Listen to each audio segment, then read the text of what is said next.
Hello everybody, it's the year to you, and welcome back to Let's Play New Super Mario Bros. U Deluxe. In the previous episode, we finished off with the Frosted Glacier and opened up the pathway to the next world, but I will not be going down any further because of spoilers. And in today's video, we'll be going towards this direction, into Sparkling Waters, and we'll be playing this world with a sideways Joy-Con. I'm living life on the edge. Let's start off with this world with returning over here and playing the first level as Mario.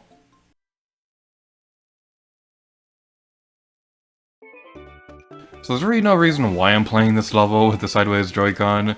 I just felt like playing it for one recording session during this Let's Play just for the sake of showing it off. There's really not much that's different. The control scheme is basically the same. You'll still have access to your 4 face buttons, 2 of the shorter buttons, and the thumbstick, so it's not really that different of an experience. It probably would be a little bit different if you were playing with the Wii Remote on the Wii U version of this game, but it's not that different. Although I might bring up the control scheme from time to time, just because I can.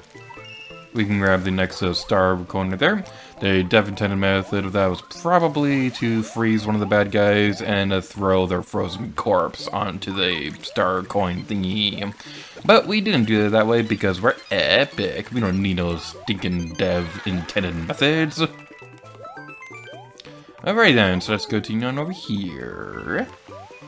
So, yeah, this world technically should be the third one we've completed during this adventure. The reason why I decided to do this one after Frosted Glacier is a very simple reason. I like Frosted Glacier more than Sparkling Waters. I wanted to do that one first. It's a very beautiful world, and that's the reason why I wanted to do it. That climb is just so cute. Head on over here. Watch out for the evil crab. Remember the official name off the top of my head. It's probably something super generic and boring, like just crab or something like that. I don't know. I didn't name those enemies. Throw the power block right there, and then we'll get access to our third star coin. Star Medal, Star Allies, Star Wars, I don't know. They change the name of that thing every game. It probably doesn't even have the word star in it by this point. And course clear exclamation point. You cannot forget the exclamation points. Tropical refresher. Stay refreshed! Hey, what's an Inkling's favorite restaurant? Subway. Eat first! And now we're moving on to this level, and this one's pretty interesting because we're being introduced to a slightly new gameplay mechanic, the yellow pipes. Yellow pipes, at least in this level, seem to act as a bit more of a trigger than a mode of transportation. Whenever you activate them, something interesting will usually appear. Watch out for the bloopers over there because they are rude and they are jerks, and they're some of my least favorite Mario enemies to deal with because they float around and they're hard to avoid. I believe this is the first time we've seen a blooper in this. Actually, no, that's not the case. We've seen them in the hidden level in the first world. Did we? I don't remember. But what I do know is I think those urchin enemies may be brand new to this level, at least for this Let's Play. So that's fascinating. We're seeing some new gameplay mechanics in this level, such as a star coin that appears from activating the yellow pipe trigger thingy. Ain't that exciting? Large urchins you cannot defeat with Fire Flower. I believe you can defeat the smaller ones though. There is only one way you can defeat a large urchin, which we'll see a little bit later in this level. Continue on over here. Is this going to activate anything cool? It's definitely not a star coin because I literally just practiced before recording. It's just a couple coins. Yeah, coins. Oh, there are Cheep Cheeps in the background. That's cute. Cheep Cheeps are really adorable enemies. Like, they can be a little bit obnoxious because this is a water level, and water levels in Mario games tend to not be that great. But I really love the Cheep Cheeps. They're just so cute. I especially love when you capture them in Super Mario Odyssey. We almost died, but then we didn't. It's like the game was like, what? Super Mario Odyssey? How dare you reference a Mario game that's not this one?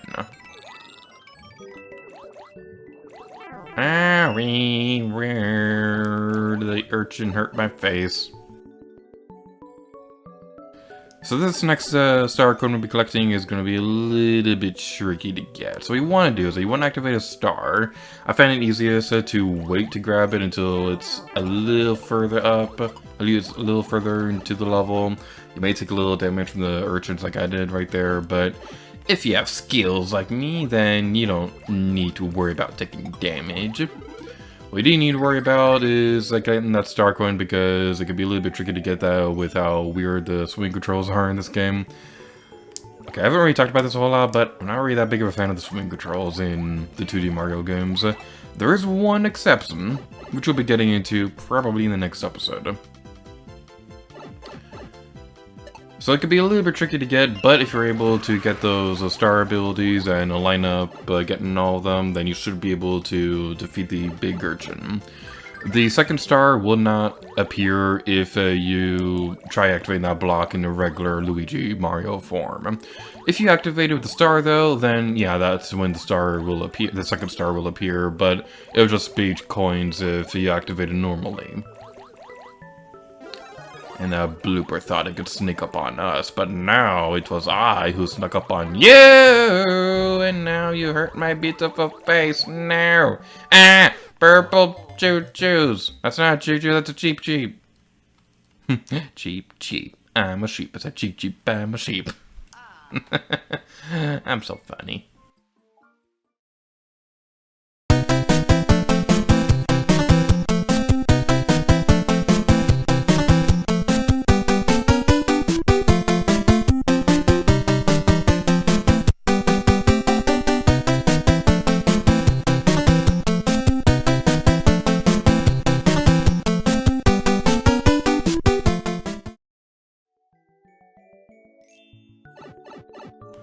I've lost track of how many times I've played this stupid level. I literally just practiced for this right before recording, but of course, the second that I start filming this stupid video, I'm having all of the problems trying to record this game. Of course. That right there, that is a new enemy. That is a purple cheep cheep. It'll follow you around and it's not very nice. Bloopers are stupid. Avoid them at any cost. And make it through the level with no rap music or flash dancing. Now, in the words of Pancake Armor Man, let's get out of here! Phew, made it!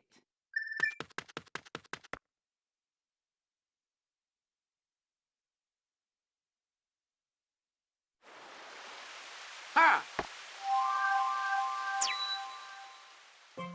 Tropical refresher. Pfft, more like tropical rape lame. Moving on to the next level, we'll be playing with Blue Toad. Haha, he lives! For those of you who haven't seen the previous videos, you can play as Blue Toad if you hold on to the ZL button on the character select screen. Or if you're playing with a single Joy-Con like I am, then it's the SL button, because that makes sense. Okay, I gotta say, it is really weird whenever you're playing with somebody, when you're playing a multiplayer game on Switch, and you're trying to explain to them how to play the buttons, right? Because, like, when you're controlling normally, the button on the bottom of the button on the bottom of the face buttons on the Switch, that's the B button. But that's not the case when you're playing the Joy-Con sideways. It's really hard to describe whenever you're playing that with somebody. So we go over here, and there's one path we could take, or we could go this direction and follow the arrow. It's probably going to lead to something amazing. It's going to lead to the most amazing discovery in the Mario universe. What could it be? What could it be? It's a 1-up. If we took damage, then that would have given us a flying squirrel shoot, I want to say. That's at least what I got on the failed recording, but I know that's going to be the case every time. You don't need the red coin path to get the star coin thingy. It always throws me off trying to describe them, because they're star medals in Super Mario 3D Land, and that was the last Mario Let's Play that I did before this. So, that's a bit of a fun thing to think about. Speaking of previous Mario Let's Plays, there's a bit of a fun story about why I chose this game in particular for the next Mario game I do on the channel. By the way, if you go on that orange platform on the far right, it'll make a bunch of brick blocks appear. Not really all that useful, but it might be interesting for people who are curious about that. So, the reason why I decided to do some new Super Mario Bros. U Deluxe as my next Mario Let's Play. There were quite a few Mario games I was considering, but I eventually decided on this one because of Captain Toad Treasure Tracker.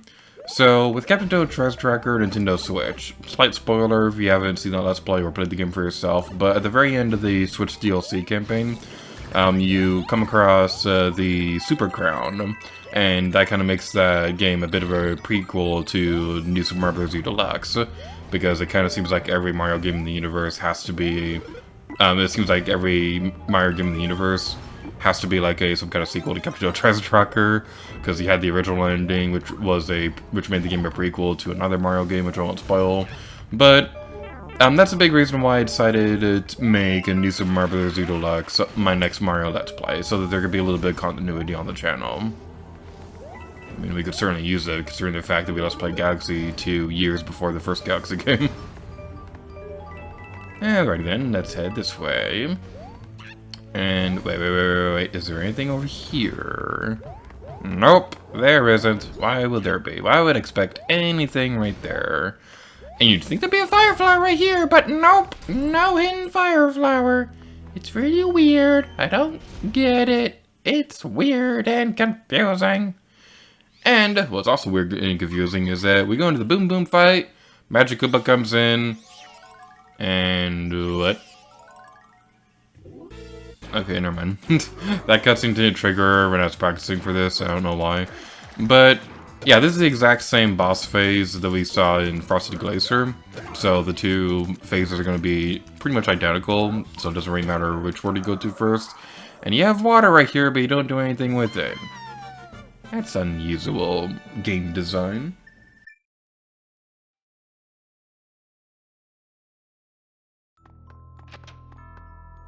Alrighty then, now we're going inside this level, and oh no, the question blocks have turned against us. I always knew they were evil.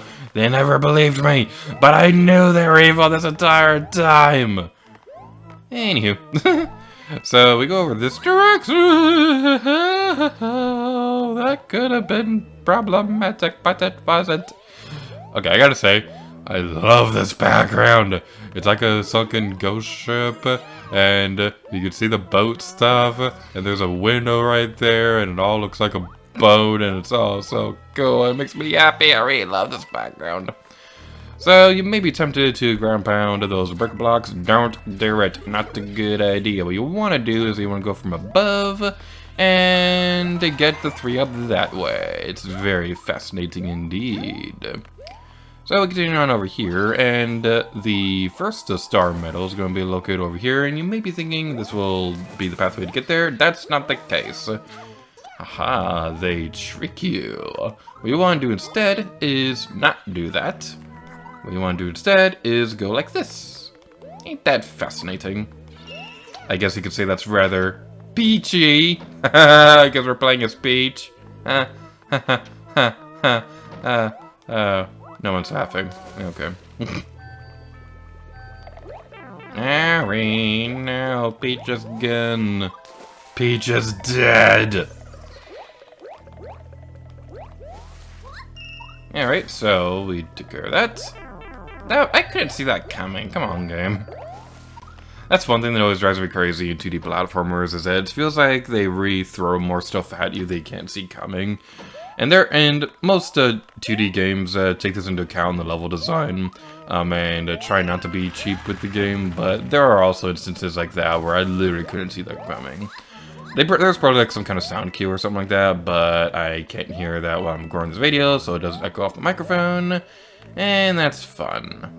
Again, don't ground pound this question block, because it will cause the power-up to go under the sea. Under the sea. And what you want to do is, it's going to be a little bit tricky to line up,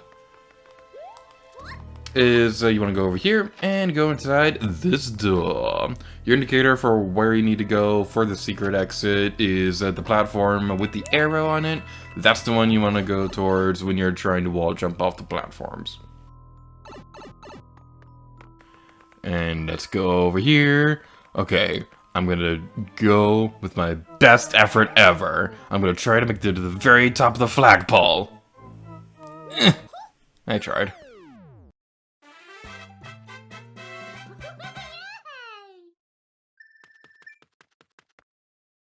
Going back to that thing about having some continuity between Captain Toad Treasure Track or Nintendo Switch leading up to this Let's Play, I also just realized both games have Toadette playable. That's kind of amusing.